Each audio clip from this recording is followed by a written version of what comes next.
Maulana Masood Azhar, a terrorist most wanted by India, is an honoured guest of Pakistan and openly preaches hatred and calls for death to India. India has for long demanded that the United Nations place Azhar and his terror group, the Jaish-e-Mohammed, on its list of banned organizations.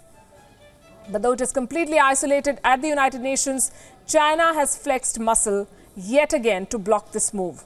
Meanwhile, an armed separatist struggle by Muslim Uyghurs in China's Xinjiang province has been in full swing for decades now. And backing the Uyghur rebels in Xinjiang is none other than Pakistan. So will Beijing wake up only when it is stung by its best friend on the block? When its sovereignty is shredded by its loving neighbor Pakistan? Senior foreign editor Padma Rao examines the question.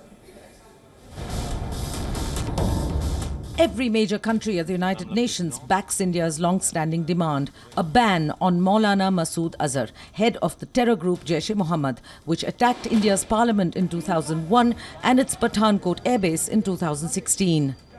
Azhar is a guest of the government of Pakistan. The bearded terrorist roams freely and rants loosely too, screaming for attacks on and death to India to cheering rabid masses. But China is Pakistan's best friend, and the two neighbours have always helped shield each other against mutual enemy India. China spreads its protective cloak over all the terrorists nurtured by Pakistan, like Hafiz Mohammed Saeed, whose Lashkar is behind the 2008 attacks on establishments in Mumbai, and for long, Pakistan's other beloved son, terrorist Masood Azhar. But not everyone in China loves being Chinese. There are the Uyghurs, Muslims in China's Xinjiang province bordering Pakistan, who for long have waged a struggle for Xinjiang's independence. And nurturing them, especially in Xinjiang's southern town of Hotan, is none other than Pakistan itself. Chinese think tanks have gone where neither their government nor the Uyghur rebels clamoring to be rid of China have dared to. They have named Pakistan indirectly by naming groups like the East Turkestan Islamic Movement for repeated violence in the restive province. The Uyghur rebels themselves have remained silent on the question of Pakistan's involvement because China's best friend and Islamic neighbor Pakistan provides the Uyghurs training bases and a regular supply of arms to fight against Beijing. The multitude of Pakistan-based terror groups targeting India like the Lashkar, Jaish or Jamaat-ud-Dawa are well networked with international ones like the Al-Qaeda and the Islamic State. It's not known whether they already have their tentacles into China's domestic affairs, but if China prefers to wait till the year of the scorpion for the poisonous creatures it calls its friends to sting, so be it. India will not be standing by with the balm. Padma Rao, WION. And joining us this evening on Gravitas is Leela Ponnappa, former Deputy National Security Advisor. Good evening, Ms. Ponnappa, and thank you for joining us here from Bangalore this evening. My first question to you, why do you think China feels compelled to shield someone like Masood Azhar?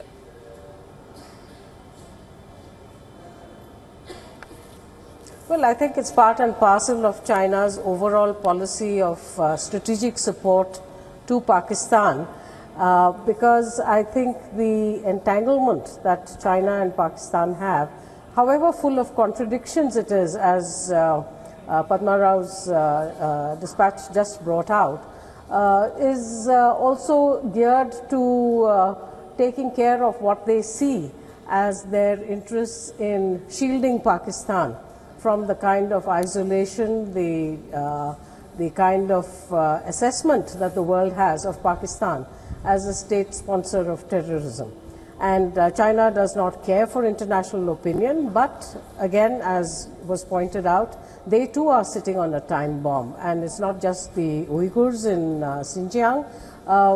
Quite separately, you have the whole Tibetan disaffection as well going on.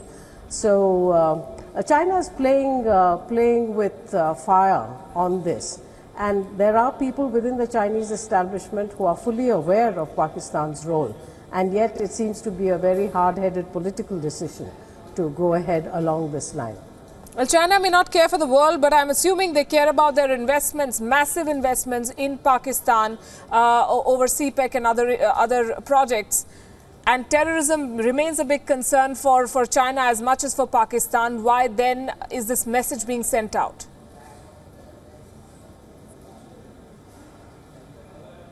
Well, you see, I think we've got to see this in the context of the larger picture.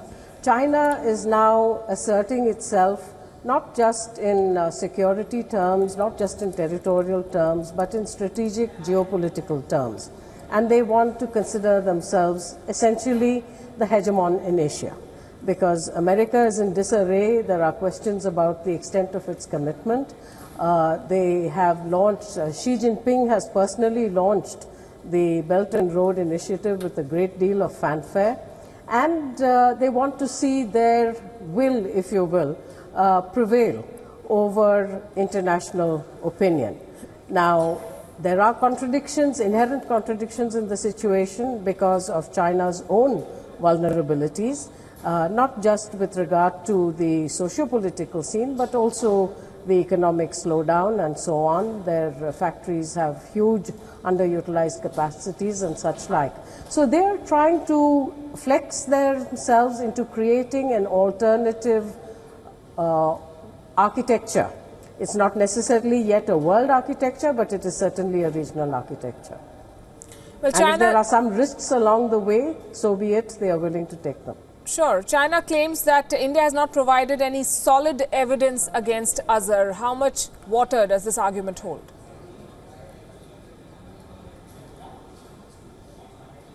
Well, I think one has to learn to take Chinese statements at what they are, namely that they are self-serving, they are not necessarily they're not necessarily truthful, and they try to project their own point of view. We have seen this, the world has seen this repeatedly, whether it is in terms of territorial disputes, whether it is in terms of China's sort of position with regard to say our river waters with regard to the rest of Asia, particularly on the Mekong. And I think in this particular case as well, for China to say that they don't have evidence is like Pakistan saying they don't have enough evidence on the Mumbai attacks. Now we know that that's an absurd falsehood, a patent absurd falsehood, and that's true of China as well. I mean, when the rest of the world can recognize it, recognize that Masood Azhar plays the kind of diabolical role that he does with regard to sponsoring, not just sponsoring and spewing venom against India, but also training terrorists at his madrasa. And I think this is really where China is exposing its vulnerabilities. So there are contradictions, but China chooses to take a particular position. And China has never had any problem in changing its positions quickly also. So don't be surprised if they do that at some stage. Right, and as as Foreign Secretary S. Jaishankar said that the burden of proof does not lie on India. For those of our viewers who have not followed the situation in Xinjiang closely, will you tell us a little more about how big the problem of religious extremism in that Chinese province really is and what China is or is not doing about it?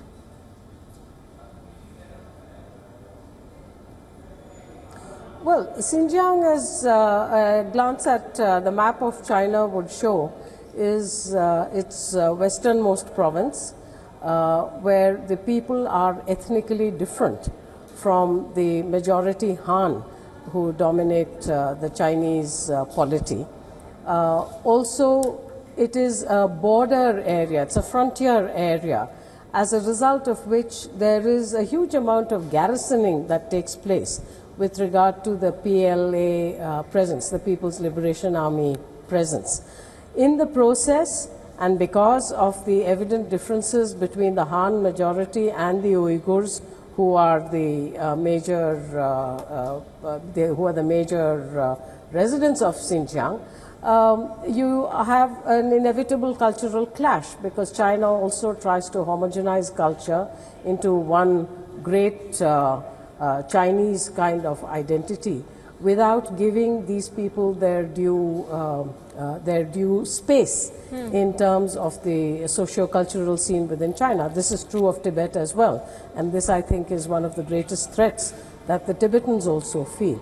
Now you add to that Pakistan's sponsorship of terrorism, and this is really where the contradictions arise, because Pakistan has been known to train terrorists across the board. And this includes Chechens, it includes Arabs, it includes the ETIM, the East Turkestan Islamic Movement. It includes all manner of people who get their training in Pakistan and then spread out to wherever they are being trained for. And this includes people who head into Xinjiang.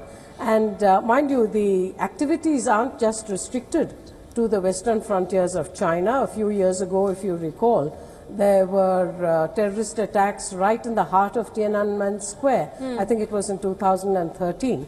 And the Chinese had no illusions about where these people were trained. So at some stage, some of these contradictions are going to have to resolve themselves. China is also now involving itself in Afghanistan, has tried to posture itself as one of the protagonists in terms of trying to evolve a peaceful resolution of the Afghan situation. But China is not exactly known to take into account the sensitivities of people, whether within their own country or abroad. And we will have to see how the situation evolves. And my final question to you, Leela Punappa, what can the other UN members do to persuade China to designate someone like Masood Azhar as a global terrorist? Well, I think here this is where the inherent flaws in the UN system also show themselves, because China is a member of the Security Council, got there with India's support, if you will recall. India at one point was a lone voice in supporting the PRC for its membership of the United Nations in the first place. And China walked into the Security Council when the United States decided that it could no longer play ostrich in denying the reality of what China was all about. Now, I said earlier that China does not care much for international opinion and is willing to flick it aside. So I think the pressure has to be kept up. I think the question of declaring a person a terrorist also serves a purpose, but it doesn't solve the problem. Hafiz Saeed is a declared terrorist. He has a $10 million bounty on his head declared by the United States, but the man roams free. And not does he does exactly what Masood Azhar does in terms of generating extreme hatred against India based on not based on Islam, but really based on a kind of totally warped mentality about trying to do India down. So let's say Masood Azhar were declared a terrorist, and that technically you could say that barring China, the rest of the international community does consider him a terrorist. It's just that you don't have the formality of the United Nations accepting that in a resolution. So he too is a terrorist, and he too walks free. The big picture here is the reality of where terrorism comes from, what Pakistan is doing, the Pakistan deep state is doing with regard to Afghanistan, with regard to India, of course, but much wider than that. And it is now showing up in some of the kind of threats that Western countries find that they are having to deal with. And at some stage, I think the international community would have to take some serious steps, with the US taking the lead, because the US has been the paymaster of the Pakistan security establishment. We aren't yet there, and India will have to deal with its threats on its own, because while the people may talk about support to India's position, they are not going to come in to join you on the ground. So we'll have to deal with this on our own, while constantly keeping up the pressure on other countries to recognize these realities. The problem comes when people think that there is a political reason to shirk the issue, whereas the threat of terrorism is something so global, so extensive, that unless all countries decide that the terrorist has no place to hide or to run, the problem is not going to be taken care of. And right now the problem is in Pakistan. Absolutely. Leela Punappa, thanks very much for joining us this evening on Gravitas. We can tell our viewers this is the fourth such instance where China has tried to block moves by India and other Western powers to designate Masood Azhar as a global terrorist. Meanwhile, here in India, security forces registered a big win when they neutralized Lashkar operative Abu Dujana. The army has now shared a list of top terrorists on their hit list. Here's a report. माँ बाप हैं बाहर यार पार माँ बाप मुझे उस दिन मार के रखे थे मैं उनको छोड़ के आया छोड़ दे मान ले यार मान ले नहीं मान बात कोई बात नहीं कुछ नहीं होगा नहीं वाला नहीं यार That was Abu Dujana, rejecting the last offer to surrender before he was gunned down by security forces in Kashmir.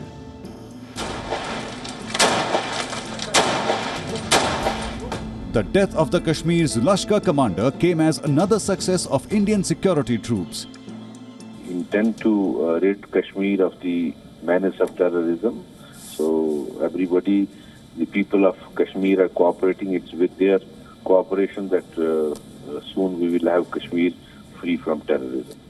Even if in some places there is a small gathering, it is mostly under the duress of the terrorists. On the gunpoint, they are forcing people to pelt stones, which we understand, and that's why go after the terrorism. This probably is the beginning. The security forces now have a longer list with 6 more names of wanted terrorists. The first man on the list is Wasim Ah. He is also known as Osama and is the Lashkar commander of the Shopian unit. Next is Abu Hamas, the divisional commander of Jaish-e-Mohammed. He has been active in Pakistan since 2016. Shaukat Ah Tak, the district commander of Lashkar-e-Taiba, is also on the wanted list. Riaz Ah Naiku is another district commander who is being watched by security forces. Names of terrorists Zakir Rashid Bhatt and Zinat-ul-Islam is also on the list. But the offensive against terrorism has come at a price. 38 security personnel have been martyred in 184 incidents of violence in the valley this year. On Thursday alone, 2 army personnel were martyred in a gun battle. Bureau Report, WION. With that, we're heading to a break. Up next on the show, the other big challenge in the fight against terrorism, stopping infiltration. We'll talk about the new fence India is building in Jammu and Kashmir.